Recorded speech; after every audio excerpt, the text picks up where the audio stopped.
हे दोस्त, I am Salim देवान।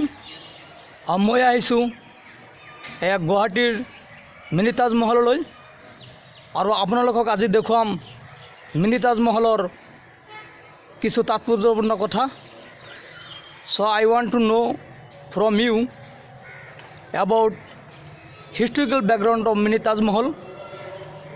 तो पोनप्रथमे आपनालोকক देखবলৈ লৈছোঁ এইজন ব্যক্তিয়ে मिनी ताजमहलर इनचार्जत आछे, तत्त्वावधायকৰ दायित्वत आछे।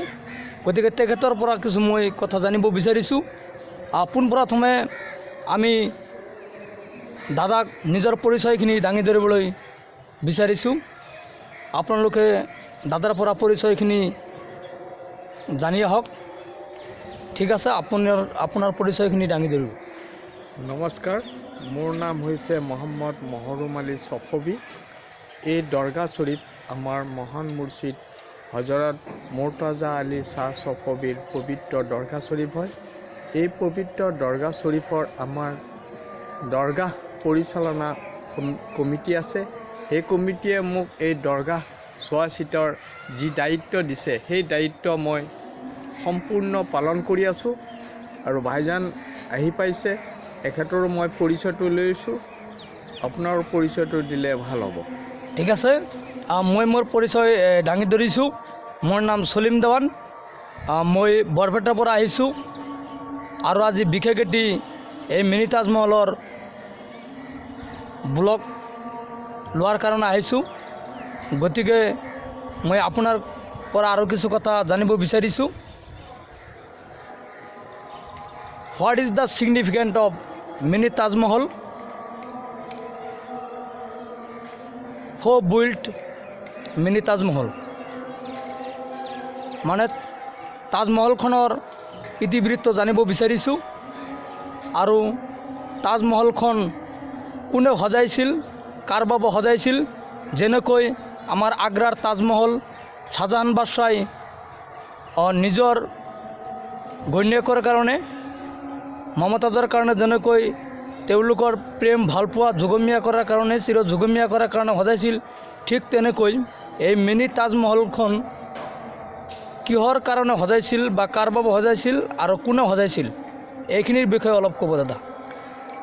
আমাৰ মহান মুৰ্শিদ হজৰত মুৰ্তজা আলী শ্বাহ চফবী, তেখেত আধ্যাত্মিক চুফী গুৰু হয়। তেখেতৰ ভক্ত অসমৰ বিভিন্ন ঠাইত আছে, অসমৰ বাহিৰতো আছে। তেখেতসকলে এই দৰগাহ শৰীফটো, আমাৰ গুৰুজনাৰ দৰগাহ শৰীফটো আগ্ৰাৰ তাজমহলৰ আৰ্হিত বনোৱাৰ চিন্তা চৰ্চা কৰি তেওঁলোকে এই দৰগাহ শৰীফটো তাজমহলৰ নক্সাত বনোৱা হৈছে। এই আমাৰ মহান মুৰ্শিদ হজৰত মুৰ্তজা আলী শ্বাহ চফবী, তেখেত এজন আধ্যাত্মিক চুফী সাধক। আমি এই চুফীসকল হৈছে ভক্তি মাৰ্গৰ।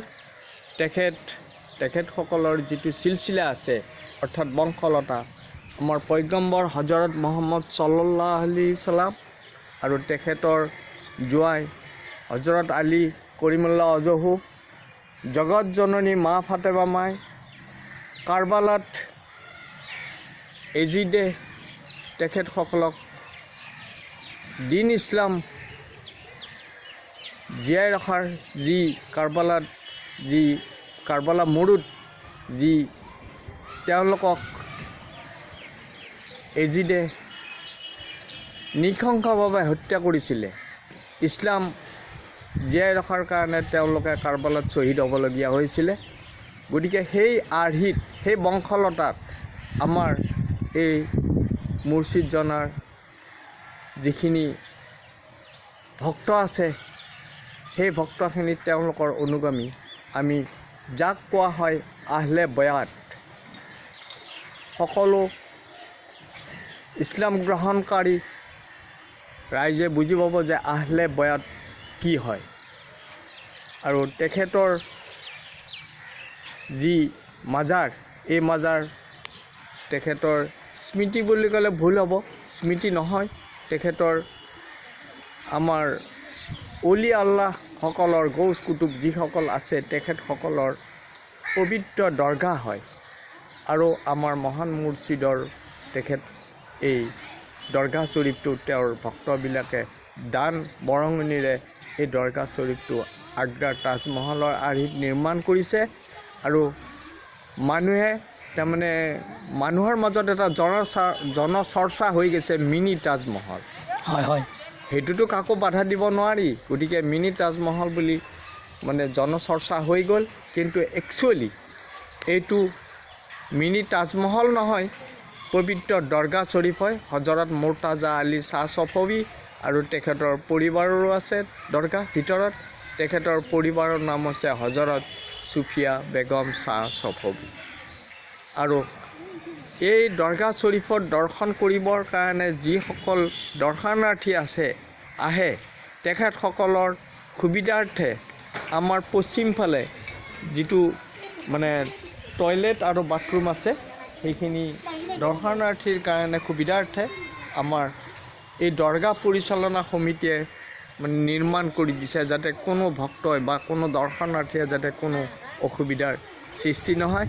ইয়াত প্ৰত্যেক বছৰে নৱেম্বৰৰ লাষ্ট উইকত এটা ছানডে লৈ আমাৰ ইয়াত উৰুছ উদযাপন কৰা হয় মহান মুৰ্ছিদৰ স্মৰণাৰ্থে।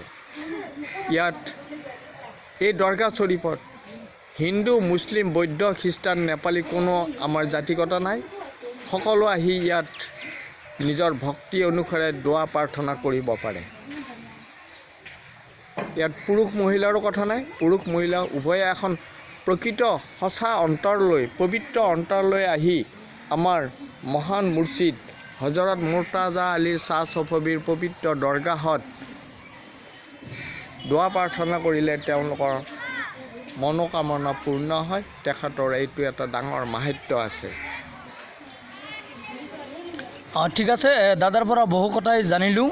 আৰু লাহে লাহে আমি আগবাঢ়িব বিচাৰিছোঁ কিছু কথালৈ।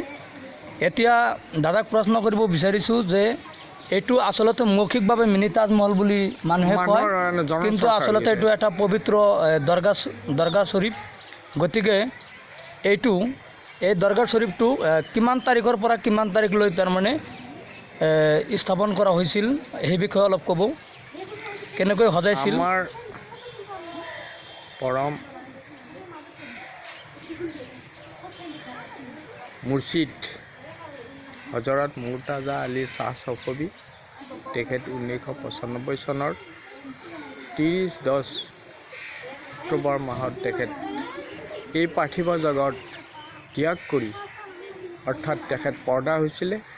তেখেত পৰ্দা হোৱাৰ পিছত এই স্থানতে তেখেতক দফন কৰা হৈছিলে। আৰু তেতিয়াৰ পৰা এই দৰগাহ শ্বৰীফটো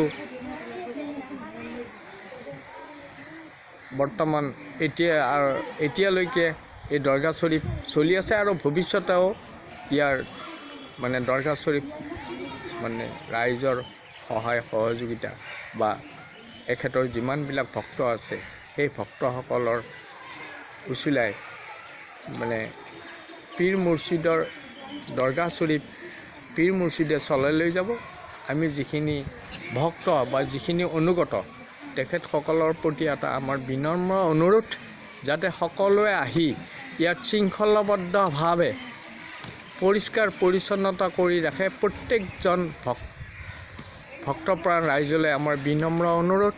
আৰু দৰ্শনাৰ্থীৰ কাৰণে মই আৰু এটা কথা উনুকিয়াই দি থৈ যাওঁ যে মেইন যিটো আমাৰ গেট আছে অৰ্থাৎ মুখ্য দুৱাৰ, যিখন গ্ৰিলৰ গেট লোহাৰ গেট, সেইখনৰ বাহিৰত যিখিনি খালী ঠাই আছে মাজাৰৰ পৰা দৰগাহৰ পৰা ওলাই যাওঁতে সোঁ ছাইড পৰে। আৰু ৰাস্তাৰ পৰা আহিলে মাজাৰৰ পৰা দৰগাহৰ পৰা ওলাই গ'লে বাওঁ ছাইড পৰে। আৰু ৰাস্তাৰ পৰা দৰগাহলৈ আহিলে সোঁ ছাইড যিখিনি খালী ঠাই আছে সেইখিনি আমাৰ দৰ্শনাৰ্থীৰ কাৰণে গাড়ীৰ পাৰ্কিঙৰ সুবিধা কৰি দিয়া হৈছে।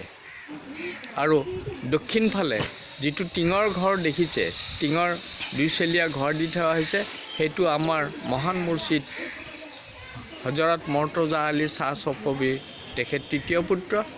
তেখেত যেতিয়া পৰ্দা হ'ল, যেতিয়া এন্তেকাল হ'ল, তেখেতক তাতে দফন কৰা হৈছে। সেইখিনি দৰগাহ শ্বৰীফৰে মানে কবৰস্থান হিচাপে সেইখিনি ৰখা হৈছে।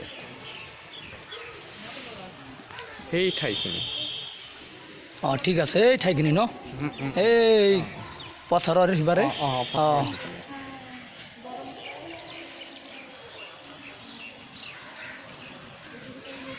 ঠিক আছে, দাদাৰ পৰা বহু কথাই জানিলোঁ। ইতিমধ্যে দাদাই কৈছে বিভিন্ন প্ৰান্তৰ পৰা ভক্তসকলে প্ৰত্যেক বছৰতে যেতিয়া উৎসৱ পালন কৰা হয় তেতিয়া আহে, মাজাৰলৈ আহে আৰু মাজাৰত আহি নিজৰ গুৰুৰ কাৰণে দোৱা প্ৰাৰ্থনা কৰে আৰু নিজৰ গুৰুৰ পৰা দোৱা লয়, নিজৰ গুৰুৰ পৰা দোৱা লয় আৰু আশীৰ্বাদ লয় আৰু তেওঁলোকৰ সুদূৰ ভৱিষ্যত যাতে সুন্দৰভাৱে চলে তাৰ কাৰণে এটা আশীৰ্বাদ লৈ যায় ইয়াৰ পৰা। আৰু বিভিন্ন প্ৰান্তৰ পৰা মানুহে ইয়াত চাবলৈ আহে। এইফালে আপোনালোকে লক্ষ্য কৰিছে, এইফালে কিছুমান আহিছে অলৰেডি আৰু আহিব, গোটেই দিন আহিয়ে থাকে এইফালে। এই ৱাণ্ডাৰফুল প্লেচ এইখন খুবেই ভাল লগা এটি ঠাই। আৰু আমাৰ দাদাই কৈছে যে ইয়াত কোনো দুখ বোলা বস্তু নাই, ইয়াত শান্তি পায়, শান্তিৰ নিজৰা বুলি ক'লে ভুল নহয়, এইটো এটা শান্তিৰ নিজৰা। ইয়াত আহিলে মানুহৰ মনৰ দুখ বেদনা দূৰ হয়, মানুহে এটা শান্তিৰ নিজৰা পায় আৰু সেইকাৰণে আহে। আবেলি সময় হ'লে যথেষ্ট মানুহৰ ভিৰ দেখা যায়। আৰু এটা কথা জানিব বিচাৰিছোঁ, মানে আগন্তুক সময়ছোৱাত মানে ইয়াৰ ওপৰত আৰু কিবা পৰিকল্পনা আছে নেকি? তাৰমানে এইখন দৰগাহ শ্বৰীফ লৈ আৰু কিবা পৰিকল্পনা আপোনালোকে কৰিছে নেকি? সেই বিষয়ে অলপ ক'ব। পৰিকল্পনা আছে, কিন্তু আজি 2 বছৰ লকডাউনৰ কাৰণে আমি কোনো কৰ্মসূচী হাতত ল'ব পৰা নাই। এতিয়া আমাৰ যিখন দৰগাহ শ্বৰীফ পৰিচালনা কমিটি আছে, তেখেতসকলে এই দৰগাহৰ উন্নতিৰ কল্পে কাম হাতত ল'ব বুলি মই জানিব পাৰিছোঁ। দৰগাহৰ চাৰিওফালে ফুলৰ বাগিচা হ'ব, এনেকুৱাকৈ তাৰমানে কামবিলাক মুৰ্ছিদে চলাই লৈ যাব। ঠিক আছে, ধন্যবাদ জনাইছোঁ দাদাক। আৰু এতিয়া মই আছোঁ দৰগাহ শ্বৰীফৰ বাহিৰৰ দৃশ্য আপোনালোকক দেখুৱাইছোঁ। এতিয়া লাহে লাহে আমি দৰগাহ শ্বৰীফৰ ভিতৰলৈ যাম আৰু আপোনালোকক দৰগাহ শ্বৰীফৰ ভিতৰখিনি দেখুৱাবলৈ চেষ্টা কৰিম। ঠিক আছে, আহক। আপোনালোকে চাই থাকিব মোৰ video' live. I am Salim come from Barpeta. Please watch my video' and subscribe my channel. Thank U.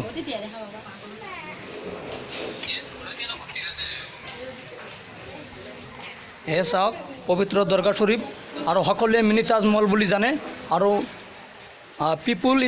People R cold mini Taj Mahal.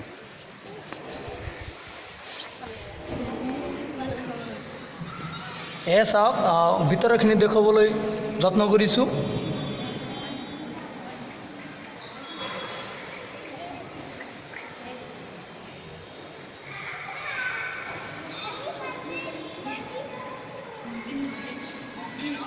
আপোনালোকক ভিতৰৰখিনি দেখুৱাবলৈ যত্ন কৰিছোঁ, আপোনালোকে চাই থাকিব।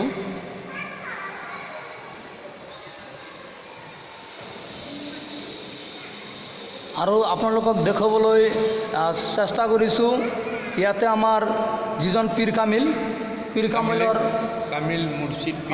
কামিল মুৰ্ছিদ পীৰৰ ইয়াত কবৰ আছে। গতিকে এইখিনিৰ বিষয়ে দাদা অলপ ক'ব, আপোনালোকে চাই থাকিব। আমি দৰগাহৰ পৰা দৰগাহত যেতিয়া ভিতৰত সোমাই যাম, সোঁফালে যিটো মানে মাজাৰ আছে, সেইটো আমাৰ মহান মুৰ্ছিদ হজৰত মৰ্তজা আলী শ্বাহ ছফবীৰ দৰগাহ শ্বৰীফ।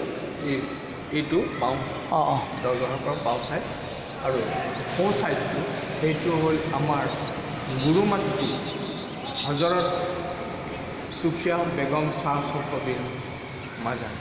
যেনেকুৱাকৈ আপুনি কৈছে যে আগ্ৰা তাজমহলৰ ভিতৰখনত যেনেকুৱা শ্বাহজাহান আৰু মমতাজৰ সমাধি আছে, হয় হয়, ঠিক তদ্ৰূপ আমাৰ এই দৰগাহৰ ভিতৰত আমাৰ গুৰুজনাৰ,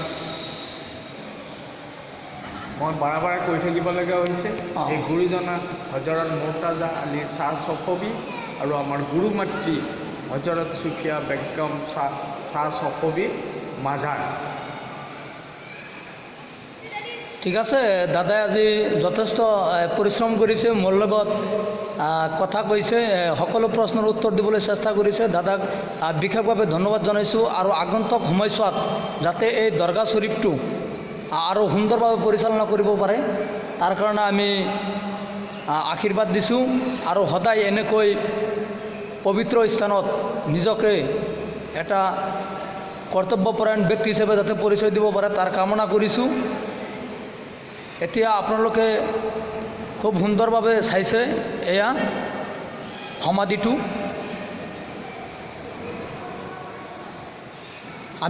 মই চাৰিওপিনে ঘূৰাই ঘূৰাই আপোনালোকক দেখুৱাই আছোঁ।